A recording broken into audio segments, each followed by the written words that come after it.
welcome back. And today's episode, I just want to kind of focus on the cultural reset that's required at the club, because this is a problem that has persisted in what is now our sixth manager in 11 years since the Sir Alex Ferguson era ended.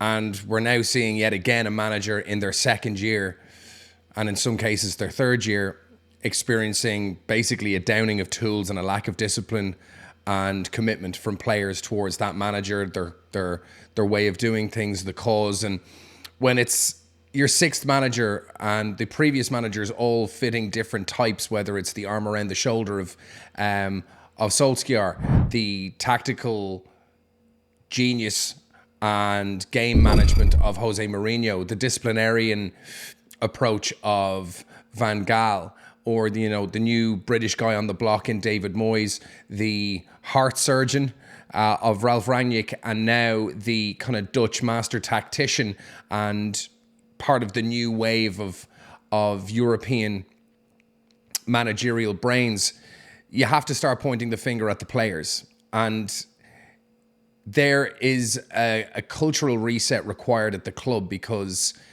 you cannot have a squad, a player, a club, a culture where players can just down tools, forget how to play football, refuse to play football, regardless of their thoughts of the manager or the current setup.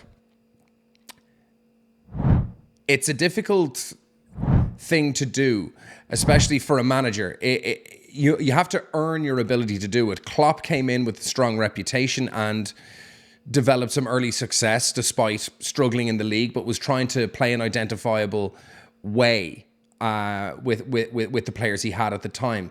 Pep Guardiola came in obviously with a very strong pedigree, and Sir Alex Ferguson was obviously there so long, a pillar of the club, and whose opinion and approach was not something you could mess with in any way, shape or form at any level of the club.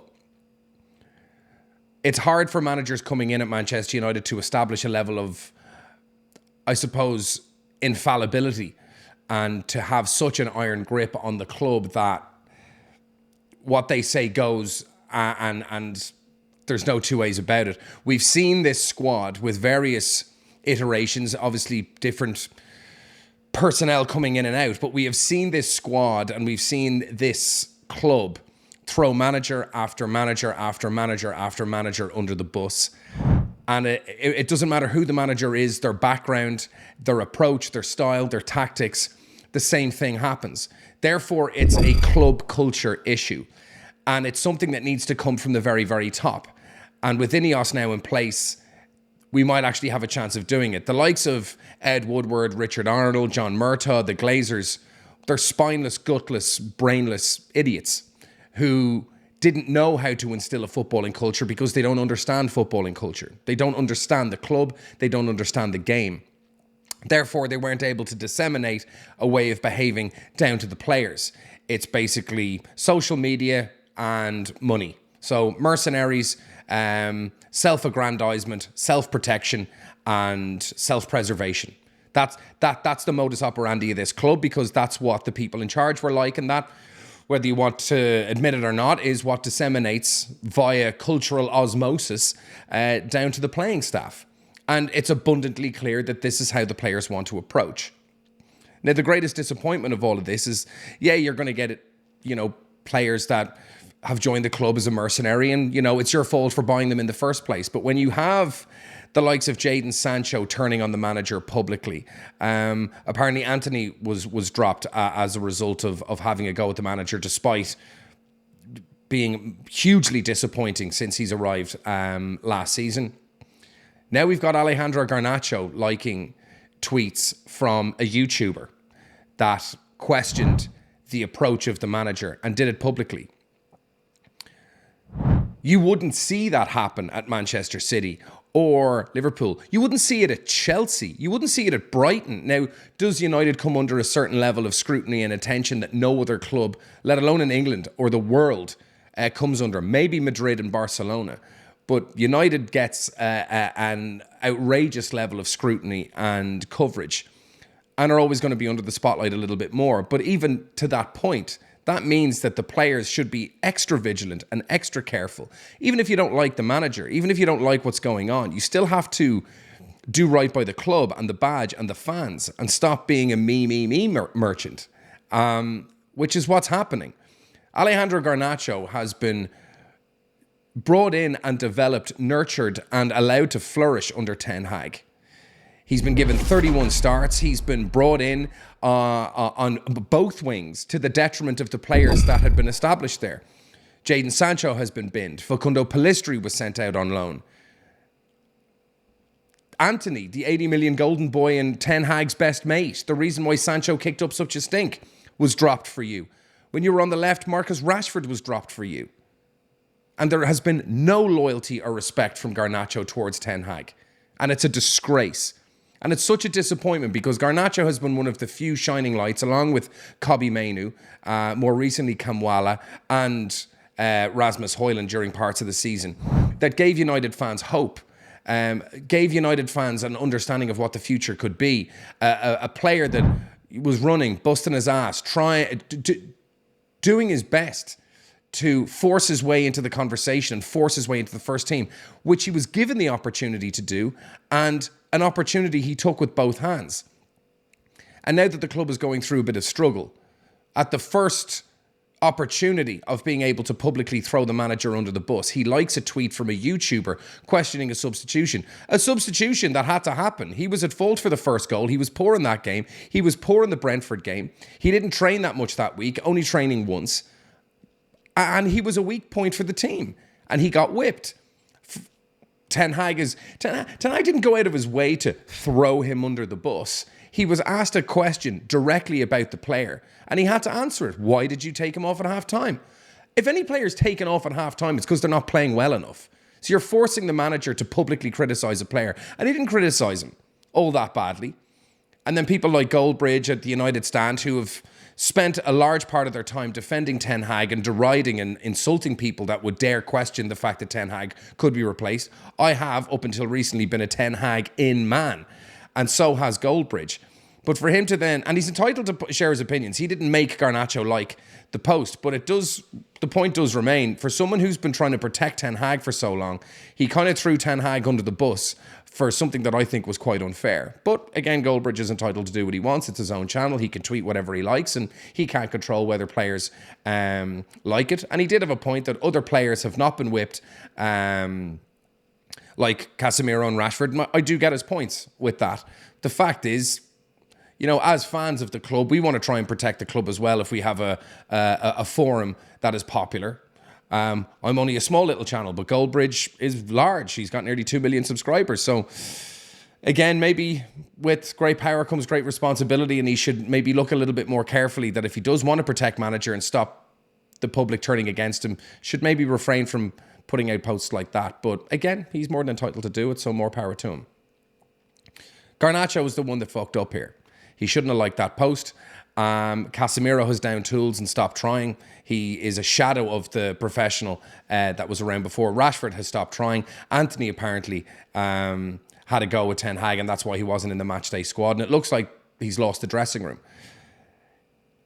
Now, this cultural shift can only come from one place, and it's going to have to be from Sir Jim Ratcliffe. So we're going to take a quick look at some of the stuff that we've seen recently come out of Old Trafford and from INEOS and Sir Jim Ratcliffe in relation to what's been going on recently and what probably needs to happen. Now, if we look at a couple of articles from the last couple of days, Gary Neville has been very vocal about the state of the club and been very critical of the Glazers, but he's now getting critical about the playing staff because this can't keep happening. This is not a team that has warranted the arrogance required to just turn against a manager because you think you know better. This is the sixth manager that has succumbed to this player power. And it is player power. I remember a time when we used to laugh at Chelsea at the fact that Lampard and Drogba and Cech and Terry and other players seemed to basically run the dressing room and would just, you know, decide whether or not managers were going to stay and whether or not they'd be successful. And they were a laughing stock. United have been like this now for a number of years, and it needs to stop. Gary Neville went on to say there's nothing left to say about the league performances that we're witnessing and some of the things that we're watching, the tweets and the likes and the body language, all that stuff. We've said it so many times before. I don't want to go over it again. The performance levels in the league have gone. They're not going to change now. What we're seeing from United is what we're going to get for the rest of the season. And he's completely correct. Players have almost, in some ways, I think, switched off. At times, they're going to turn it on because they're in front of 75,000 people. And that's true. So you're going to get a performance out of them every now and again. But it's embarrassing. And what kind of a message does it send to the likes of Rasmus Højlund, Kobbie Mainoo, even Alejandro Garnacho, who seems to have been swept up with this, oh, well, I'm going to like a tweet, which is going to absolutely cause a shitstorm because I was rightly substituted out of a game that I was piss poor in. I like Garnacho. He's a great player. I'm so excited about him. But I'm monumentally disappointed that he's come out and done something like that. Even if you don't like the manager, act with some fucking professionalism and don't throw your club, your manager, the badge, under the bus and just exacerbate a problem that you have gone a long way to try and solve for a majority this season. And towards the tail end of the season where we need you most, you decide to just throw a stick in the spokes of the Manchester United bicycle.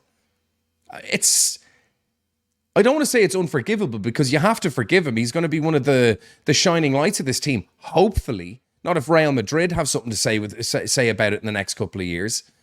But it's so disappointing. Now, Ratcliffe seems that he wants to get in on the action here, with him incredibly angry with leaks coming out of the club and a general lack of discipline from the playing staff towards the manager and towards the club, and creating problems outside of the ones that are already mounting, the majority of which are the fault of the players and to some extent, the manager as well. It goes on to say, he's been angered by the leaks emerging from the club in recent months, and he's looking to make some changes. And Ten Hag is understood to have dealt with the Garnacho incident. He shouldn't have to deal with this at all. Now, HITC journalist Graham Bailey, he released a tweet, I think it was yesterday, the day before, and he was told that one aspect of the club that Ratcliffe is incensed about is the constant leaks. The stuff like Jadon Sancho and then this Garnacho stuff, liking social media stuff, that's not leaks, that's just, well, it's a leak in a way, in terms of you're leaking dissent from players towards the manager. It is a leak of sorts. And Ten Hag has already spoken with Garnacho about the issue. Ratcliffe will not get personally involved in club discipline, but he's already made it known that he backed Ten Hag over the Sancho situation, and going forward, he will not put up with further indiscipline at any level of the club. Now, this is a case of INEOS being now the kind of the head of the football part of the club. They have to kind of take the lead in, dad's home, essentially, because players can think that, okay, we don't like the manager, let's just stop trying and he'll be binned and we'll keep going. When it's coming from INEOS, they're not going anywhere. Jim Ratcliffe isn't going anywhere. Dan Ashworth, Jason Wilcox, Sir Jim Brailsford, they're not going anywhere. So this has to come from them, that regardless of the manager, if you're caught doing this, you're out, or you're fined a month's wages. Not a week. These guys can afford a week. They'll laugh at a week. The likes of Guardiola, Klopp, and even other decently run clubs, it's baffling to me how this consistently seems to happen with our club. Just dissent, and it's treacherous, for want of a different word. It is absolutely treacherous what's happening with these players, throwing managers under the bus, not really caring about the club or the fans or their own performances. It's just self-preservation. Any criticism, I'm going to fight back against it. I'm going to make it public, and I'm going to make life even more difficult for the club and the manager and myself by not having the humility to just accept what's going on and do my talking on the pitch. So I hope it's clear now that the likes of Omar Barada and the rest of the team that's under him have a vice-like grip over this club and their players and their agents, and say, if anything happens, you're out. We're not putting up with this shit. If you think you're more important than the club, fine. You can continue your own journey of self-importance outside the halls of Carrington and Old Trafford. And I hope that happens, regardless of the player. We saw Ferguson do it with Jaap Stam, Van Nistelrooy, David Beckham, and other players over the years. No player is too big for the club. And if you question our need to have you toe the line, well then fuck off. Get out. And it's high time this happened. Now, it's interesting that the story here of Sir Jim Ratcliffe basically and INEOS deciding that there's going to be a rebuild of Old Trafford, that they're going to knock it down. That seems to be the approach. So Ratcliffe assembled a task force last month to explore the club's options with the new United owner, keen to create a Wembley of the North. And they're understood to have given the project their approval. And it looks like they want to, says plans to knock down Old Trafford and build a new home for United have taken a step forward after his regeneration task force met for the first time. So it's basically knocking the house down, ripping it apart and starting again. And to be honest, it's an apt way of going about a cultural reset of the club as well. The house needs to be knocked down. The club needs to be ripped apart. It does. There's no cosmetics that are going to fix that stadium, and there's no cosmetics that are going to fix that squad. The whole thing needs to be razed to the ground, and we need to gut that team. We need to cut all the treacherous self-preservation that goes on from players, the players that just decide when they want to play. So the likes of Casemiro and Rashford need to go. Casemiro's been an absolute disgrace, and I expected more from him. I don't know whether it's just a lack of fitness, his body's giving up on him, but his lack of effort and his lack of awareness in these games has been alarming. Now, I don't know whether Ten Hag is continuing to play Rashford and Casemiro so as to, continue trying to curry favour with them, or not wanting to completely blow up his relationship with them when he's already under immense pressure. And he just says, listen, guys, I'm going to keep playing you. Can you please give me a tune here? When he should just be dumping them.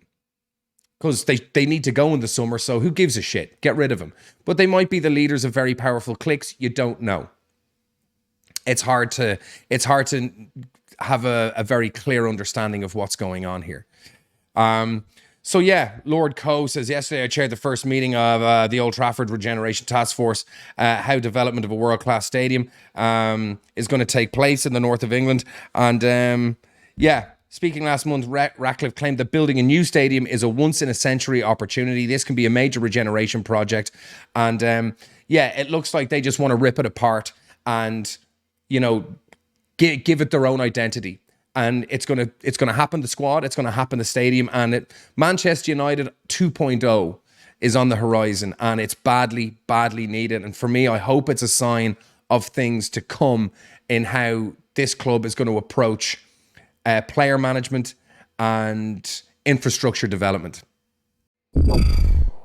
Now, it's quite clear that there's going to be an approach from Sir Jim Ratcliffe towards young, youthful players. I think these are players that don't already have very large opinions of themselves, that while maybe bought for large transfer fees, will be on low, modest weekly wages in comparison to some of the wages that have been given out to players joining the club, like Jadon Sancho.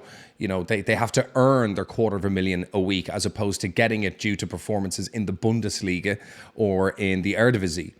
And it's abundantly clear that United are going to gut this team in the same way they're going to, essentially gut Old Trafford, and break down the stadium and build something completely new. And they're going to do that with the squad. Rashford needs to go 100%. He is an overpaid, underachieving pillar of a bygone era that has been woefully underachieving.